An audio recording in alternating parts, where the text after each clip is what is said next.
Hey there! This is a finale to a 3-part series. Watch the first 2 to make sure you're caught up on how we be doing things around here before you get into the spaghetti and meatballs of it all. Don't worry, this video will still be here while you catch up. In the meantime, let us conclude the 2D Mario tier list.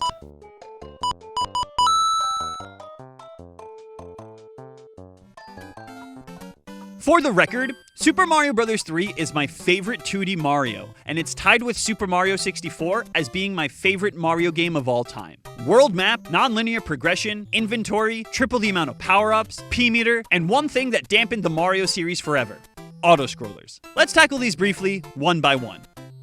World maps are now present in 60% of the 2D Mario games, and it's a big deal for a couple of reasons. Given the map's terrain, you can identify to a degree what kind of level it's going to be. Ground, water, castle. Hammer Bros act as map hazards with mini rewards. Mushroom houses let you stock up on items, and there are secrets on the world map. Having a world map also allows for this.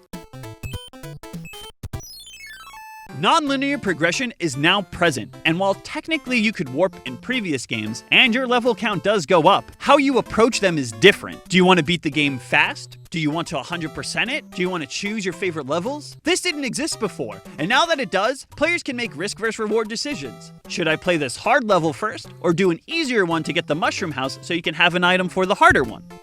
Inventory in Super Mario Bros. 3 just gives the players options, and that's never really a bad thing. Players can try to prep themselves for hard levels, interact with the world map with music boxes, clouds, or hammers, play the end card games to bulk up, and the only way to warp in this game is via the whistle. And players would need an inventory too, because there are triple the amount of power-ups: Mushroom, Fire Flower, Starman, Leaf, Tanuki, Frog, Hammer, P-Wing, and then the aforementioned map items that let you skip levels, take new paths, and allow you to pass map hazards. The Frog suit is hilarious on land and makes swimming way easy. The Hammer suit is just a buffed Fire Flower, and the Leaf and Tanuki suit allow Mario to fly for a short time when the P-meter is full, with the Tanuki suit giving additional enhancements like making him invincible but immobile. And the P-Wing is the Leaf, but it keeps your P-meter full without running so you can fly forever. Speaking of which, the P-meter helps casual players understand how running and momentum work in a Mario with a visual aid. That minor visual aid goes a long way in developing a player's skill and understanding of the game. Knowing how fast they need to run to get the furthest jumps, what jumps they can make from a walk or stand, and it's integrated with the Leaf to increase that skill cap. Unfortunately, the P-meter is virtually rendered useless in auto-scrollers are anti-fun. They slow the game down and force the player to play one way. While some auto-scrollers are clever, and in very rare cases, fun, I think overall, they're detrimental to the pace of the game. And while a slowdown might seem nice after blazing through a level, being forced to move at a sluggish rate is downright tedious. The 3 fun ones in Super Mario Bros. 3 are 3 out of 4 in World 8. This one, and this one, where Nintendo accidentally put Mario in a bullet hell, so that's dope. This one in World 8 when played normal can go fuck itself. You can play the whole level like this, which is easy, but is that how you want to live your life? Now I kinda know I went a little ham on auto-scrollers, but it's how I feel about them, and I think Mario 3 was actually one of the ones to handle them the best. Before we go into the metrics portion, I want to say for me the thing that really puts this one below the next title, and not at least even with it, is that the levels in this one feel small. With some exceptions in World 7 and 8, they feel tiny in comparison to the next game, but it's not Super Mario Bros. 3's fault, it's the NES's. Sorry none of that was brief. Platforming's basically perfect. P-meter, momentum, enemy interaction, and another huge innovation for the series that deserves its own video is slopes. But I don't have time for that. Just know it's really, really good. There are a cavalcade of power-ups that affect both platforming and the world map. It's actually bonkers how many options this game gives the players. They all look distinct, and having a set of power-ups and then enhanced versions of those power-ups is really, really cool. What else can I say other than this is my favorite Mario game of all time? This masterpiece had a similar amount of versions to its predecessors: NES, All-Stars, and Advanced 4. I'm mad because, like all the GB Marios, the squinto vision makes me want to die. But it extra sucks in this case because there are 32 extra stages, some with Super Mario World mechanics. And although the Wii U port for Advanced 4 is available, it doesn't solve the issue that makes it inherently harder to react to what's ahead or below you in a non-intuitive way, despite their best efforts to mitigate that. Play the All-Stars version. Super Mario World is the best 2D Mario to date, and it's all because of 4 things. The game innovated a trillion other things for the series, but that deserves its own video.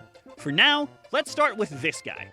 Super Mario World took the inventory from 3, said, okay, instead of 26 items, it's only 1, and you use it mid-stage instead of on the map. That sounds neat. But what if I also told you that when you get hit while you have a fire flower or a feather, a mushroom goes into the box? Because now when you get hit, instead of reverting back to Big Mario, you go straight into Tiny Mario, and that mushroom drops, giving you the chance to become Big Mario again. Do you keep going because you have too much momentum, or do you stop to get that item falling because you need it in case things get tougher ahead? It makes getting hit in this game 10 times more intense than any of the other titles because the risk of dying has increased by 33%. But it also affects your mid-game decision-making by 1,000,000%. Should I have Cape Mario and a feather in the box to prep for our level with little to no floor? Maybe Cape now for this movement-based part and a Fire Flower later for the enemy gauntlet or boss. There is both active and passive decision-making taking place because of this, and that can also be said about this mechanic too. Mario has 2 jumps now, regular and spin. Regular goes higher with better aerial mobility, and the spin jump goes a little lower with less air control, but can interact with more hazards and stage elements that regular jump would be defeated or stopped by. Not only does this give the player a myriad of options when approaching platforming, it opens up a billion ways levels can play out because of how you did or didn't jump on a thing. Did you spin jump on that Koopa shell? Now you can't throw it for the block to hit the vine, and you need to beat the level normal instead of getting the secret. That's a lot of spinies Lakitu threw. I could wait for gaps to try to safely jump through, or attempt to spin jump across and run the risk of landing on them wrong due to the lack of control. I know that sounds video gamey, but that's the stuff that makes Masterpiece. It's what makes it fun. Always wondering, what could I have done? Or maybe I can try this instead. And the spin jump answers those questions in a billion ways. You know what else does? This fucking thing. The feather is objectively the best power-up in Mario history for a single reason. It is as good as the player is. Now allow me to explain. If you are poo-poo doo-doo butter at Mario and have the cape, there's a real chance you don't know how to run or integrate it with your platforming. So as you slog through Mario levels by walking, at least when you jump, you'll descend slower, giving you more time and accuracy to land. Now let's say you do know how to run in Mario, and when you get to run speed, you jump, and now you take off super high, traveling much further and faster. And post-Apex, you'll see that he kinda just holds the cape like a parachute. If you were to continue to hold forward on the D-pad, Mario nosedives super fast. And then if you were to let go of the D-pad, he kinda returns to his regular holding a cape with his feet through his boots. But if you tap the opposite direction, Mario will swing back up, paraglide-esque, to keep height, but he loses speed. However, there is a tiny window where after tapping for a nosedive, you can tap back to keep your current height and speed. And after that, there's an even tighter timing for the player where if they tap back again, almost the same frame he's about to lean forward to neutral, you'll ascend without losing speed. And if you can keep that rhythm going, you'll fly for as long as you're capable of. No more in-depth flying stuff, but that was just one thing the item can do. Super Mario World is so godlike, it only needed one new power-up, in the traditional sense.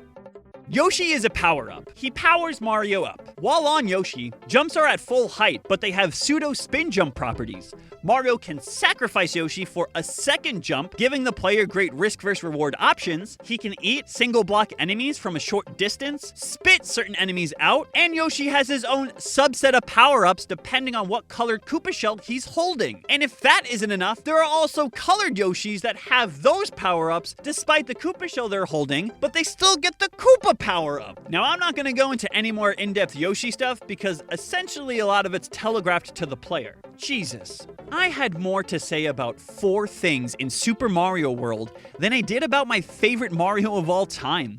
I didn't even talk about how slopes were better implemented, how you can throw items up, how the Fire Flower can turn enemies into coins, how there's alternating paths and levels, the secret keys, map switches, ghost houses, Star World, post-game in Star World, and to top it all off, a presentation that knocks you on your ass.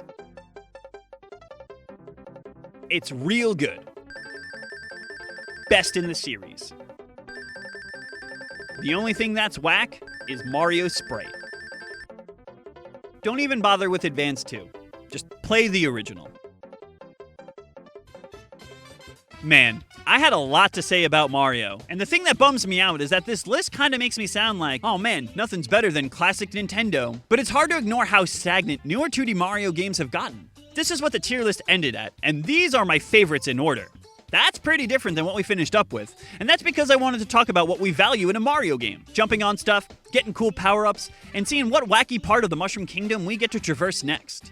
Mario games are just pure fun and joy, and I honestly couldn't picture what type of games I would personally cherish the most without this series, and I know gaming history wouldn't be the same without Mario. Thank you so much for listening to me yell at you about a feather for 5 minutes straight. It truly means the world to me. Like the video if you nodded your head a couple times in agreement, or leave a comment if you want to call me a fucking moron. Both are A-okay. Subscribe if you want to see me put other series into arbitrary categories and lists, or if you just want to yell at me too.